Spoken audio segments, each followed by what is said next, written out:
Menu বারের জন্য একটা ডিভ নিই,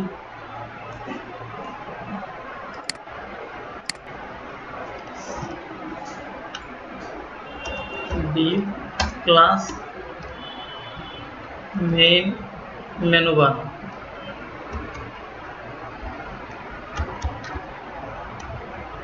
ওই সাদা ব্যাকগ্রাউন্ড সহ ওই এরিয়াটার জন্য আমি মেইন মেনু বার নিলাম। তাহলে এবার কি নেব, কন্টেন্টগুলো একটা কন্টেইনারের ভিতরে থাকবে, তাহলে ডিভ ক্লাস কন্টেইনার।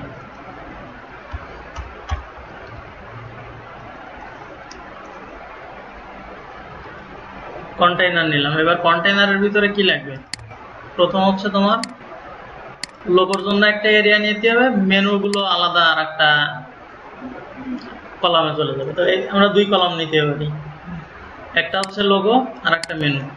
তো ডিভ ক্লাস লোগো দিলাম।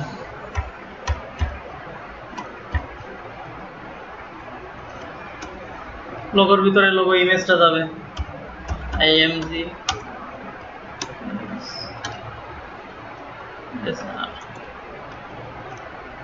আচ্ছা। এখন এই ফোল্ডারটা কিন্তু আগের দিন যে কাজ করেছিলাম যে ফোল্ডারে সেইটাতে আছে, তাহলে আমাদের তো এই পুরোনো ফোল্ডারে কাজ করলে হবে না, এই ফোল্ডারের লিঙ্কটা এখানে আপডেট করা লাগবে। আচ্ছা ধরো এইরকম আছে, এখন তো আমরা লিঙ্ক পাচ্ছি না, আমরা তো এই ফাইল সব ফাইল চেঞ্জ করে নিয়ে মানে নতুন ফোল্ডারে নিয়েছি, তো এগুলো সেম ফোল্ডারেই পাচ্ছে। কিন্তু এইখানে আমি যখন তোমার আচ্ছা আরেকটা জিনিস, এই যে ইমেজ সার্চ দিলে এখানে যে ইমেজের লোকেশন আসে, তো এখন তো কিছু আসতেছে না। কন্ট্রোল স্পেস যদি প্রেস করি এই ডবল কোটেশনের মাঝখানে পয়েন্টার রাখে, তাহলে আবার ওটা ব্রাউজার অপশন আসবে। তাহলে এই ফোল্ডারটা কোন ফোল্ডার আছে দেখো, এই ফোল্ডারটা আছে 11/3/2020-এর, কিন্তু আমরা আজকে কাজ করতেছি 11/5/2020-এর ফোল্ডারে। তাহলে এইখানে ফাইল নেমের জায়গায় ওই ফোল্ডারের পাথ দিয়ে দিলাম, হ্যাঁ লোকেশন দিয়ে ওকে দিলে এটা হচ্ছে নতুন ফোল্ডারটা আসলো। তো এখানে ইমেজের ভিতরে লোগো এটা নিয়ে গেলাম, ঠিক আছে। যখন আমরা ইমেজ ব্যবহার করব অবশ্যই ওয়াটার ব্যবহার করব, ওয়াটারের ভিতরে দিতে হবে হচ্ছে লোগো দিলাম। ওয়াটারটা কেন ব্যবহার করা হয়, এখানে দেখো হয়ে গেল।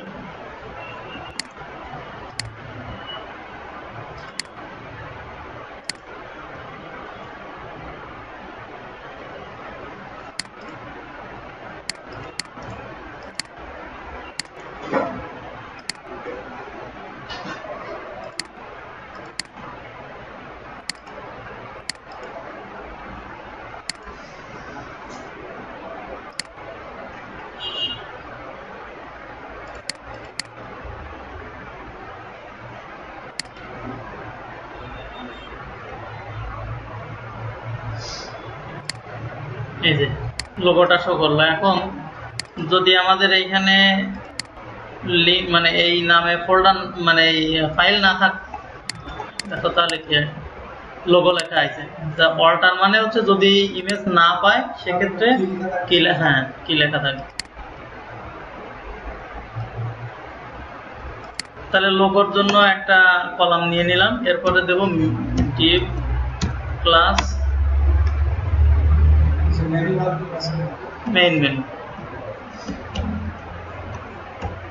এটার ভিতরে আমরা মেনু বসাবো।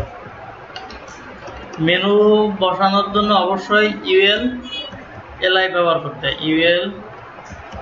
ইউএল শুরু করলাম, শেষ করলাম, ইউএল ট্যাগের ভিতরে এলআই শেষ করলাম, এলআই ভিতরে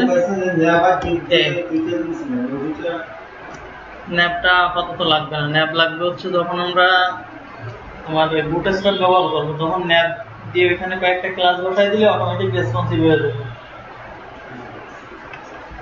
মেনুর জন্য ইউএলএলআই এ বসাতে হয়, এতে তো লিংক করতে হয়, এ মানে anchor. H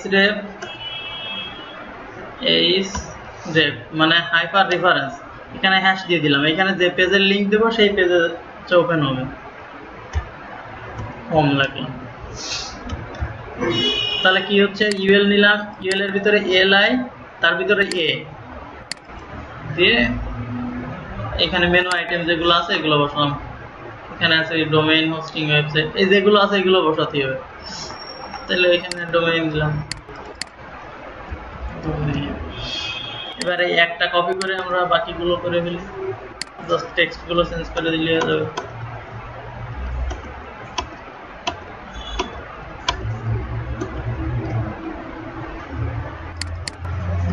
hosting,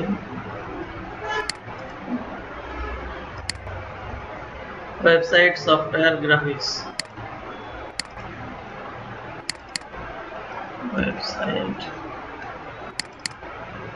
software,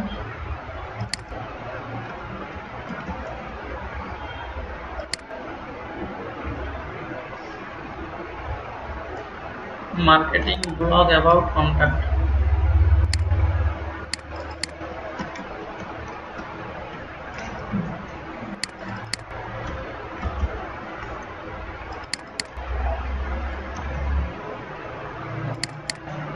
automatic এই যে এটা আসে ওটা কি করলে কন্ট্রোল স্পেস,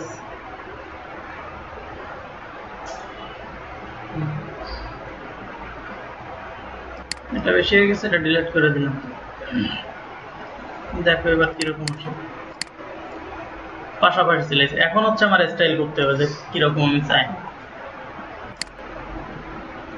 আচ্ছা, আমরা এই বডিতে একটা ব্যাকগ্রাউন্ড কালার দিয়ে দিই, তাহলে আমাদের বুঝতে সুবিধা হবে কোন সেকশনে কি কালার দিচ্ছে।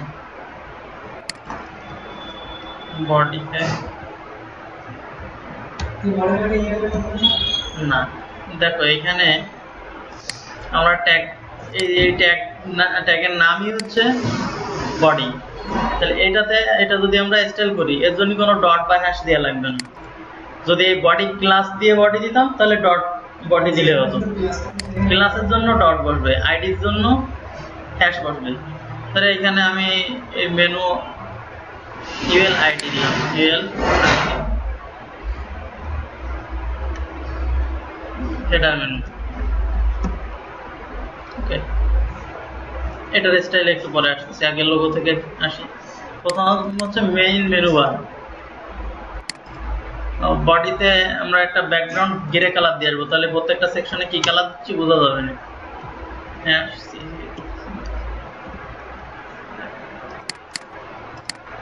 বডিতে একটা কালার আসবে। এবার আমরা এখানে কাজ করতেছি মেইন মেনু বার, এটার ব্যাকগ্রাউন্ড হবে সাদা, তাই না? না, ব্যাকগ্রাউন্ড হ্যাশ এফ মানে সাদা। এখানে 3টা এফ বা 6টা এফ দিলেও, 6টা দিলেও হবে, 3টা দিলেও হবে।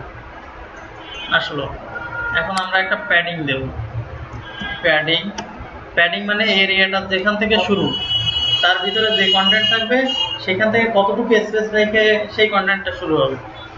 প্যাডিং দিলাম হচ্ছে ধরো 10 পিক্সেল আর 0, তার মানে উপরে আর নিচে 10 পিক্সেল, রাইটে আর লেফটে 0।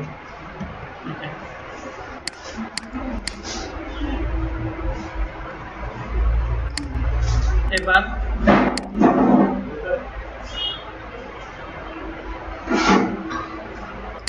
লোগোর স্টাইল করব। আমরা কন্টেইনারের স্টাইল আগে করে আইছি। এই যে কন্টেইনার, এই কন্টেইনার ক্লাস আমরা যত জায়গায় ব্যবহার করব ওই একই স্টাইল পাবে। হ্যাঁ, এই ডিপ ক্লাস কন্টেইনার যত জায়গায় ব্যবহার করব ওই একই স্টাইল পাবে একবার লেখা থেকে। ধরো আমরা মেইন বারের কন্টেইনারটা যদি আরো এখানে আছে কত 1200 পিক্সেল দিছি ওয়েট, যদি আমরা চাই যে না ওই শুধু ওই সেকশনটার ওয়েট হবে 1100 পিক্সেল, তাহলে আমার কল করতে হবে কিরকম, দেখো এই মেইন মেনু বার যে ক্লাসটা, dot main menu bar space container. তার মানে এখানে আইডেন্টিফাই করে দেওয়া হচ্ছে যে এই যে স্টাইলটুকু এখানে করব সেটা কোন কন্টেইনারের জন্য কাজ করবে। Weight 1100 pixel.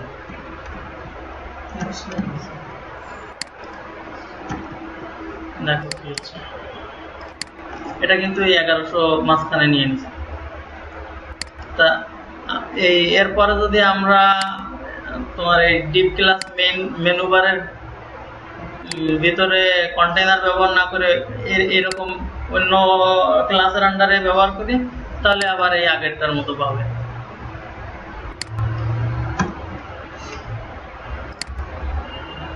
তাহলে আমরা এই যেটা কাজ করতেছিলাম মেনুর জন্য, এবার লোগোটার কাজ করতে হবে। এখানে একটা ব্যাকগ্রাউন্ড কালার দিছি, প্যাডিং দিছি। লোগোটা কি হবে, উইডথ দিলাম 100 পিক্সেল, ফ্লট লেফট কেন দেওয়া হচ্ছে, একটা কলামের পাশাপাশি আর একটা কলাম ব্যবহার করা যাবে। আমরা যদি ফ্লট লেফট না দিই তাহলে ওটার পাশে অন্য কন্টেন্ট আসবে না, নিচে চলে যাবে, এই লোগোর নিচে চলে গেছে। দেখতে পাচ্ছি। তাহলে এই যে 100 পিক্সেল দিছি, সেই 100 পিক্সেল বাদে এগুলা কিন্তু পাশে উঠে গেছে। তো এইবার ডট লোগো স্পেস আইএমজি কেন দিচ্ছি, আইএমজি মানে ইমেজ। এইটা যেহেতু ট্যাগ, এই জন্য এর আগে ডট বা হ্যাশ দেওয়ার দরকার নেই। তাহলে ডট লোগো স্পেস আইএমজি, তার মানে লোগো ক্লাসের মাঝখানে যে ইমেজগুলো পাবে সেটার জন্য এই স্টাইল হচ্ছে। এটা উইডথ 100%। এখন এই 100%টা কতর 100%? ইমেজটা হবে লোগোর ভিতরে যে ইমেজটা আছে সেটা 100%। তাহলে এটা লোগোর 100% হবে। তাহলে লোগোর উইডথ আছে কত, 100 পিক্সেল। 100 পিক্সেলের 100%, তার মানে 100 পিক্সেলই পাবে। হ্যাঁ, ঠিক আছে। এটা ছোট হয়ে গেছে, তাহলে আমরা আর একটু বড় করে দিই। এখানে 150 দিই।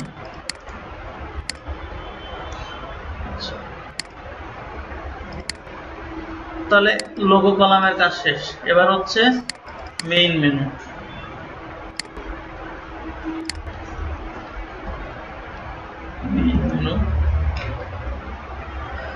মেইন মেনুর উইডথটা কতটুকু হবে, উইডথ ক্যালকুলেশন ব্যবহার করা যায়, CALC ব্র্যাকেট দিয়ে 100% মাইনাস, আমরা এখানে 150 পিক্সেল ব্যবহার করেছি লোগোর জন্য, তাহলে 150 পিক্সেল দিলাম। তাহলে কি হচ্ছে, আমরা চাচ্ছি লোগোটা হচ্ছে লেফটে আছে 150 পিক্সেল, আর মেইন মেনু যেটা থাকবে বাকি যে উইডথটুকু থাকবে সেটুকু নিয়ে থাকবে। তাহলে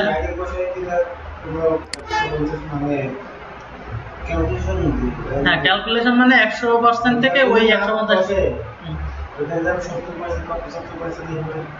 হ্যাঁ, তাহলে হবে, কিন্তু তাহলে তো তোমার মাঝখানে মানে এক্সট্রা স্পেস ফাঁকা থেকে যাবে। দেখা যাচ্ছে তোমার স্ক্রিন যখন ছোট হচ্ছে 70% এর গায়ে এসে যাচ্ছে, তখন তো আবার বেড়ে নিচে চলে যাবে। 150 পিক্সেল তো 150 পিক্সেল ফিক্স থাকতেছে, কিন্তু স্ক্রিন যখন ছোট হচ্ছে ওই 70% কমে যাচ্ছে না। ধরো এখন 1200 পিক্সেলের 70%-এ আছে তোমার 800 পিক্সেল, কিন্তু স্ক্রিন যখন হবে তোমার 1000 পিক্সেল, তখন তো ওই 70%-এ তোমার 800 পিক্সেল থাকবে না। তোমার স্ক্রিনটা যদি 1000 পিক্সেল হয় তাহলে ওর 70%-এ কত পাবে, 700 পিক্সেল পাবে। যদি 600 পিক্সেল হয় স্ক্রিন, তাহলে 600 পিক্সেলের 70% কত পাবে, ওইখানে তো 500-র মতো পাবে। তাহলে ছোট হয়ে যাচ্ছে। আর 150 পিক্সেল তো 150 পিক্সেল ফিক্সই থেকে যাচ্ছে। এই জন্য ক্যালকুলেশন ব্যবহার করা হয়েছে যে টোটালটার থেকে এই 150 পিক্সেল বাদে যেটুকু আছে সেটুকু। হ্যাঁ, পরে রেসপন্সিভের জন্য সমস্যা হবে।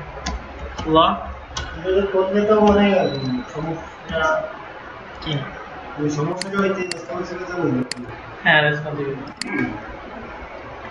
দেখো, ফ্ল্যাট লেফট দিয়ে দিলে এই ব্যাকগ্রাউন্ডটা ঠিক মতো নেই। ব্যাকগ্রাউন্ড ঠিক করার জন্য একটা ক্লিয়ার পিক্স ক্লাস অ্যাড করে আসতে হবে। মেইন মেনু, এই মেনু বার যেটা ব্যবহার করছি ওইটা শেষ হয়েছে যেখানে, তার আগে deep class clear pix.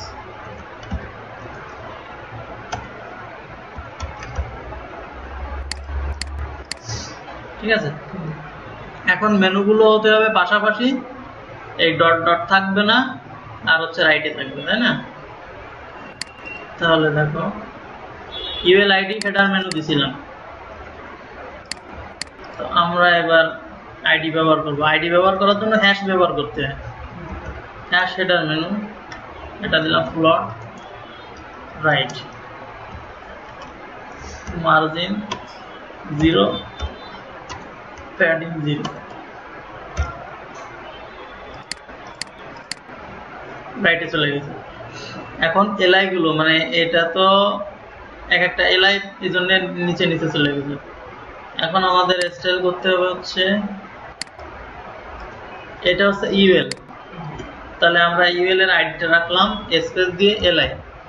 LI এর স্টাইল কেমন হবে? প্লট হবে লেফট লেফট। দেখো এবার পাশাপাশি চলে এসেছে। এখন সমস্যা হচ্ছে ডট ডট রয়েছে, ডটটা হচ্ছে লিস্ট স্টাইল আসে, লিস্ট স্টাইল নাম, আমরা কোনো লিস্ট স্টাইল চাই না। ওকে, এখন আমরা এটার ভিতরে স্পেস দিতে চাই, তাহলে এটা মার্জিন উপরে নিচে দরকার নেই, তাহলে 0, লেফট রাইটে দরকার 15 পিক্সেল দিলাম।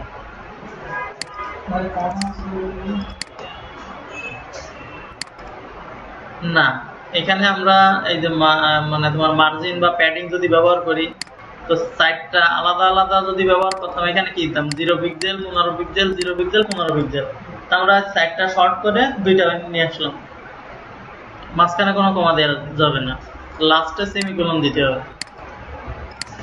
দেখো এখানে 15 পিক্সেল করে লেফট রাইটে এক একটাই স্পেস পাইছে।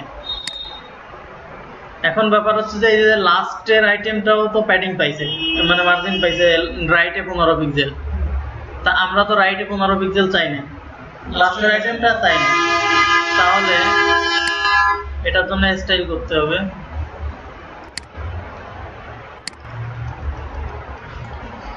এটা হচ্ছে কোলন দিলাম লাস্ট চাইল্ড, তার মানে এই যে এলআই যেগুলো আছে তার লাস্ট এলআই যেটা সেটা কি হবে, এগুলো তো সেম থাকবে, শুধু মার্জিন রাইট হবে 0, মার্জিন রাইট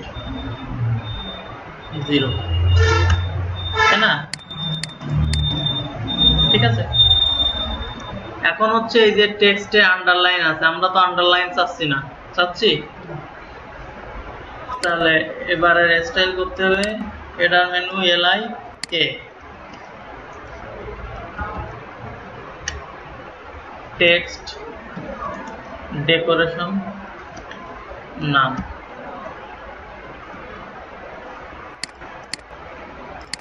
ওকে, এখন দেখো এখানে কালার কি দেয়া ছিল, ব্ল্যাক দেয়া ছিল, তাই না? তাহলে আমরা এটার কালার ব্ল্যাক করে দেব, কালার #000 দিলে হচ্ছে ব্ল্যাক। ঠিক আছে, এখন হচ্ছে এইটা যে লেভেলে আছে হাইট আমরা মাঝখানে আনবো, তাই না?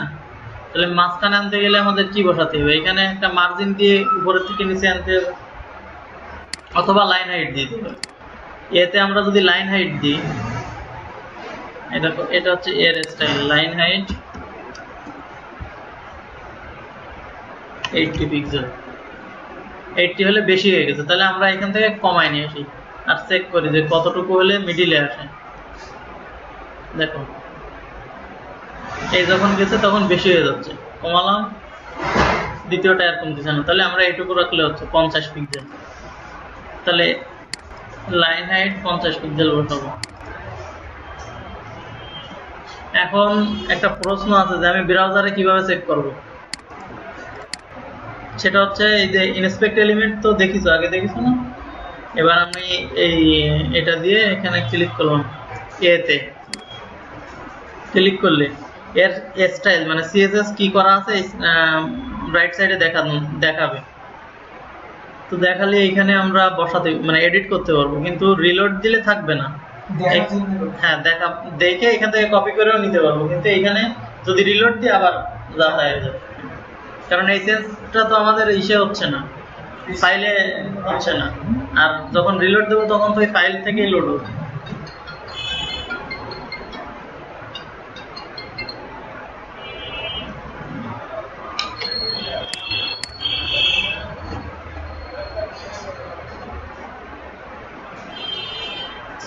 মেনুটা হয়ে গেছে। এখন যদি আমরা এখানে আরো স্পেস বেশি চাই তাহলে এলআইতে যে মার্জিন এখানে যদি 25 পিক্সেল দিই আরো দূরে মানে ফাঁকা ফাঁকা হবে। এখানে 25 পিক্সেল, এই দেখো এখানে 25 পিক্সেল বসাইছে, আমি যদি রিলোড দিই সেই 15 পিক্সেল করে পাবে। এখানে আরেকটা জিনিস দেখার আছে, সেটা হচ্ছে এই যে সিএসএসটা, এটা কোন ফাইলের কত নাম্বার লাইনে সেটা বোঝা যায়। এই যে style.css কোলন দিয়ে 20, তার মানে style.css যে ফাইলটা আছে সেটার 20 নাম্বার লাইনে এটা এই কোডটা আছে। তো দেখো আমরা এখানে এই যে 20 নাম্বার লাইন এলআই, ঠিক আছে, এখানে 25 করে দিই।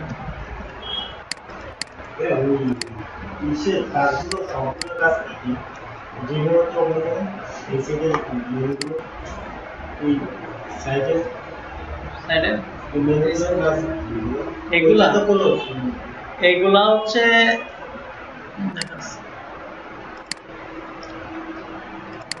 এটা এক্সপ্যান্ড করলাম, এটা আবার তোমার মানে কি বলে মিনিমাইজ করা যাচ্ছে। এবার ধরো আমার এই কন্টেন্ট গুলো আমি এখানে রাখবো কিন্তু শো করবে না, কমেন্ট দিয়ে দেওয়া যায়। এটা হচ্ছে HTML কমেন্ট দিলাম, দিলে ওইটা সেভ দিলাম, এখানে যদি লোড দিই টপটা থাকবে না, কোড কিন্তু সব আছে, জাস্ট ওটা হাইড করে দিলাম। এবার এই কোডটা আমি মানে এই যে কমেন্টটা উঠাই দেবো, তাহলে এই কোডটা ক্লিক করলে চলে গেল। এবার রিলোড দাও, এইগুলাই বেশি লাগে, আর এখানে যা আছে এগুলো কিছু লাগে না, ওয়ার্ড র্যাপ এইসব লাগে না কাজে। কোনো এরর থাকলে এখানে এই যে 3 কোণায় এরকম আইকন দেখায়, এগুলো লাগে না, এই লাইন সরাই দেওয়ার জন্য একটা ট্যাব আছে।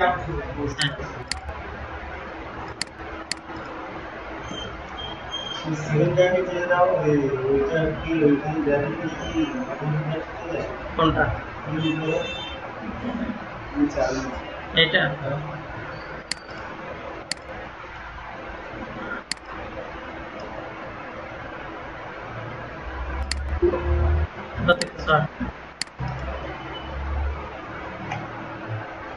তাহলে তোমাদের এখনকার কাজ হচ্ছে এটা রেডি করা, এরপরে নিজেরা প্র্যাকটিস করবা, মানে ট্রাই করবা এটা বসাতে পারো কিনা।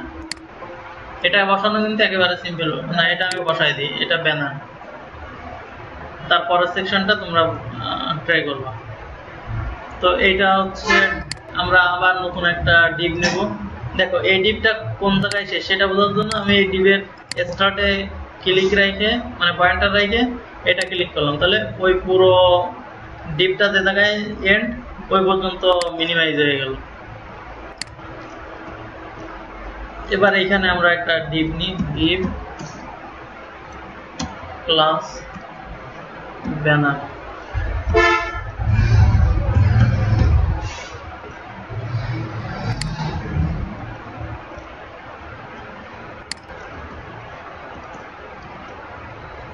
এখানে আমাদের কোনো কন্টেইনার লাগবে না। কেন লাগবে না? এটা লেফট থেকে রাইট পর্যন্ত পুরাটা ইমেজ, সো এখানে মাঝখানে তো কন্টেন্টের কোনো ব্যাপার নাই, তো এটা রাখার দরকার নেই। তাহলে এখানে আমরা ডিরেক্টলি ইমেজ বসাই দেবো, ইমেজ এসআরসি ব্রাউজ দিয়ে এখানে ইমেজটা, এটা অল্টার, অবশ্যই অল্টার ব্যবহার করতে হবে সবসময়, মনে রাখবো এটা। তাহলে এবার আমরা ব্যানারের স্টাইল করব কি, ব্যানার হবে উইথ 100%, আর ব্যানারের যে ইমেজ সেটা হবে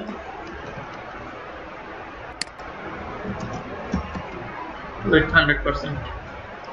তাহলে কি আসতেছে, এখন যদি আমি স্ক্রিন ছোট বানাই তাহলেও কিন্তু তোমার এই ব্যানারটা ছোট হয়ে যায়। আর এইটা যে ছোট হচ্ছে না তার কারণ কি বলতো?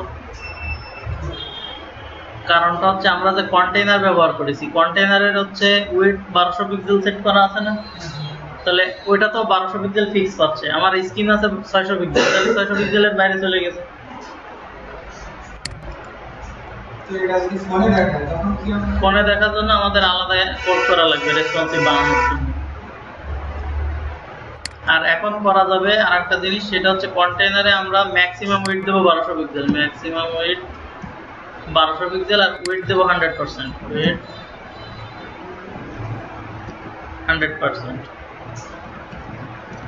এটার মানে কি? এটার মানে হচ্ছে স্ক্রিন যখন 1200 পিক্সেলের বেশি থাকবে তখনও 1200 পিক্সেল পাবে, যখন 1200 পিক্সেলের ছোট হয়ে যাবে তখনও 100% পাবে। দেখো কিরকম,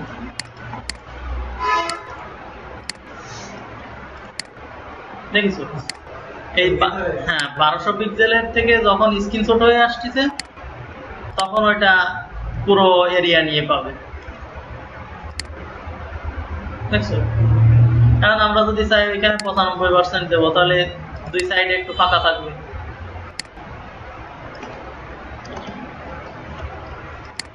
এমনিতে তো তোমার এই যে একেবারে লেগে যাচ্ছে গায়ে গায়ে, এবার একটু দুই সাইডে ফাঁকা থাকবে। তো এই মেনুর স্টাইল তখন আমাদের আবার চেঞ্জ করতে হবে, যে এখানে প্যাডিং মার্জিন দিয়েছিলাম 25 পিক্সেল, ওইখানে 10 পিক্সেল দিলাম, সেটা রেসপন্সিভ করে দেখা মানে। এই পর্যন্ত এটা এখন তোমরা নিজেরা করো, আর তোমাদের কাজ হচ্ছে এই সেকশনটা করা। তা এই সেকশনটা তোমরা কি করতে পারো? দেখো এই পর্যন্ত একটা সেকশনে যাবে, মানে একটা ডিভের ভিতরে যাবে। তো ধরো Depp class main content area দিলে, তার ভিতরে কন্টেইনার দিবা, দেওয়ার পরে এটা h2/3 দিলে এটা, তারপরে p দিয়ে এইটুকু দিলে, এরপরে কলাম দিতে হবে, কলাম 1/3, সেটার একটা স্টাইল করে ফ্লট লেফট দিবা, ধরো উইথ 33% ফ্লট লেফট, তাহলে তিনটে পাশাপাশি চলে আসবে। এই পর্যন্ত না পারলেও এটা করো, এই টেক্সটটুকু বসাবো। আর এই যে মেইন কন্টেন্ট এরিয়া যে ডিপটা ক্লাস নিবা, ওইটাতে ব্যাকগ্রাউন্ড দিবা সাদা, আর প্যাডিং দিবা হচ্ছে উপরে 50 পিক্সেল, নিচেও 50 পিক্সেল, লেফট রাইট দরকার নেই। তাহলে মার্জিন প্যাডিং হচ্ছে 50 পিক্সেল, স্পেস দিয়ে 0।